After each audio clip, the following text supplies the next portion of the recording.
Welcome back. We are going to be reading the book of Acts, chapter 14 in the New Living Translation. Paul and Barnabas in Iconium. The same thing happened in Iconium.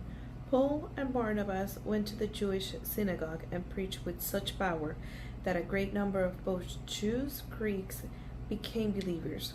Some of the Jews, however, spurned God's message and poisoned the minds of the Gentiles against Paul and Barnabas. But the apostles stayed there a long time, preaching boldly about the grace of the Lord, and the Lord provided proof their message was true by giving them power to do miraculous signs and wonders. But the people of the town were divided in their opinion about them. Some sided with the Jews and some with the apostles. Then a mob of Gentiles and Jews, along with the leaders, decided to attack and stone them. When the apostles learned of it, they fled to the region of Lycaonia,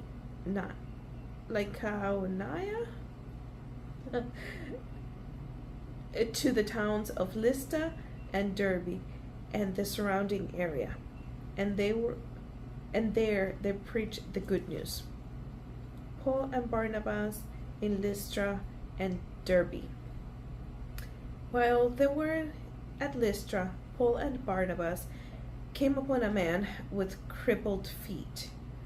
They had been that way from birth, so he had never walked. He was sitting and listening as Paul preached, looking straight at him. Paul realized he had faith to be healed. So Paul called to him in a loud voice, "Stand up," and the man jumped to his feet and started walking. When the crowd saw that Paul had done, they shouted in the local dialect, "This man's a god in human form."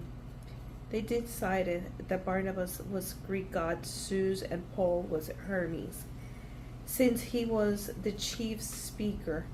Now the temple of Zeus was located just outside the town. So the priest of the temple and the crowd brought bulls and wreaths of flowers to the town gates, and they prepared to offer sacrifices to the apostles. But when the apostles Barnabas and Paul heard what was happening, they tore their clothing in dismay and ran out among the people, shouting, "Friends, why are you doing this? We are merely human beings, but like you. We have come to bring you the good news that you should turn from these worthless things and turn to the living God who made heaven and earth, the sea, and everything in them. In the past, he permitted all the nations to go their own ways, but he never left them without evidence of himself and his goodness. For instance, he sends you rain and good crops, and gives you food and joyful hearts." But even with these words, Paul and Barnabas could scarcely restrain the people from sacrificing to them. Then some Jews arrived from Antioch and Iconium and won the crowds to their side. They stoned Paul and dragged him out of town, thinking he was dead, but as the believers gathered around him, he got up and went back into the town. The next day he left with Barnabas for Derbe. Paul and Barnabas returned to Antioch of Syria. After preaching the good news in Derbe and making many disciples, Paul and Barnabas returned to Lystra, Iconium, and Antioch of Pisidia, where they strengthened their believers.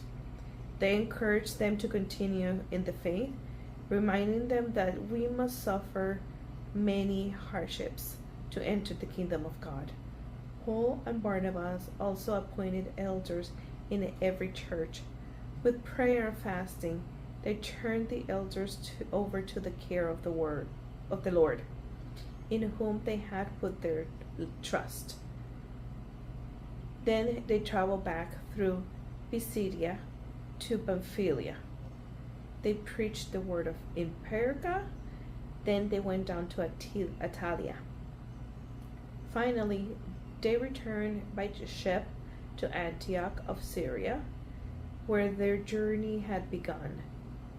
The believers there had entrusted them to the grace of God to do the work they had now completed. Upon arriving in Antioch, they called the church together and reported everything God had done through them, and how he had opened the door of faith to the Gentiles too. And they stayed there with the believers for a long time. That is the end of the book of Acts, chapter 14. Thank you.